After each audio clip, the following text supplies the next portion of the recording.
তোমরা শিক্ষা করতেছো, তাই না? তাহলে তোমাদের দাম সম্পর্কে, তোমাদের মূল্য সম্পর্কে, তোমাদের মর্যাদা সম্পর্কে তোমরা বুঝছো?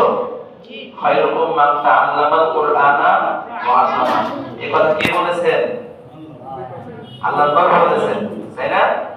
তোমাদের কথা বলেছেন যে পৃথিবীর মধ্যে খায়রুকুম মান তাআল্লামাল কুরআনা ওয়া আল্লামা, যে কোরআন মাজিদ শিক্ষা করে এবং কি করে, শিক্ষা দেয়, সে কি শ্রেষ্ঠ। এটা কে বলে গেছেন? আমাদের নবী বলেছেন। তো তোমাদের দাম সম্পর্কে, মর্যাদা সম্পর্কে আল্লাহ রাসূলের বাণী। তোমরা তোমাদের মর্যাদা সম্পর্কে জানো যে তোমাদের জন্য ফেরেশতারা, শুনছো না? ফেরেশতারা তাদের পর বিছিয়ে দেয় তোমাদের জন্য, তোমাদেরকে কি করে, সম্মান করে, এক্সপেক্ট করে। সমুদ্রের মাছ তোমাদের জন্য কি করে, আল্লাহর কাছে দোয়া করে। তাহলে তোমাদের মর্যাদা কম না বেশি? শুধু বেশি না অনেক বেশি? তোমাদের মূল্য সবার কাছে। তো যাক, আমরা কখনো সময় অপচয় করব না। আল্লাহ বলছেন ওয়াল আসর, সময়ের পছন্দ করে বলেছেন। কারণ সময় অনেক দামি জিনিস, তাই না? সময় এমন একটা জিনিস। তোমরা বরফ চেনো? আমার এক ওস্তাদ বলছিল যে বরফ চেনো না তোমরা? বরফ এমন একটা জিনিস যেটা ব্যবহার করো আর না করো, ওটা তুমি রেখে দিবা পাথরে, ও একাই গলে যাবে, তাই না? বরফ, ওকে তুমি কাজ লাগাও বা না লাগাও, ও একাই গলে যাবে।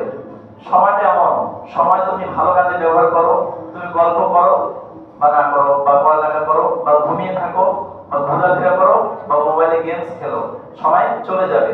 সবাইকে আমাদের জন্য থাকবে, অপেক্ষা করবে? সবাইকে বলবে ও একটু দুষ্টামি করতেছে, আমি একটু থাকি স্থগিত হয়ে, এমন হবে? সময় চলে যাবে।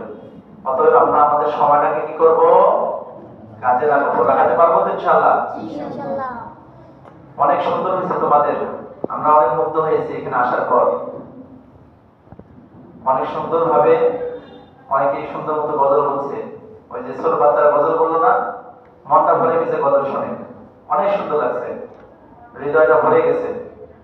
আবার তোমাদের বিষয়ে যে হ্যাফখানার যে বাচ্চারা, যারা হ্যাফখানায় প্রতিযোগিতা দিল, একটু দুঃখজনক লাগছে, তোমরা কিন্তু অনেক ভালো করতে পারো নাই।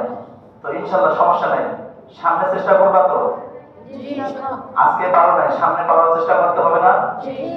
একবার না পারলে শতবার চেষ্টা করতে হবে, কি কও? সামনে আমাদেরকে চেষ্টা করতে হবে। আর এই যে এই জিনিসটাকে আমরা কখনো ছোট ভাবে দেখবো না। এই ছোট জিনিসটাকে একদিন আমাদের বড়, অনেক উপরে নিয়ে যাবে, অনেক বড় একটা পর্যায়ে নিয়ে যাবে। কি বলো? এটাকে অনেক গুরুত্ব দিতে হবে। আজকে যারা পুরস্কার, আজকে কি সবাই পুরস্কার পাবে? আমাদের মধ্যে যারা আছে সবাই পাবে না, হয়তো 2-3 জন পাবে। যারা পাবে তাদের চিন্তা ভাবনা কি থাকবে? সামনে ফাইনাল রাউন্ড, এরপরে আরো আসবে। তো থেমে থাকা যাবে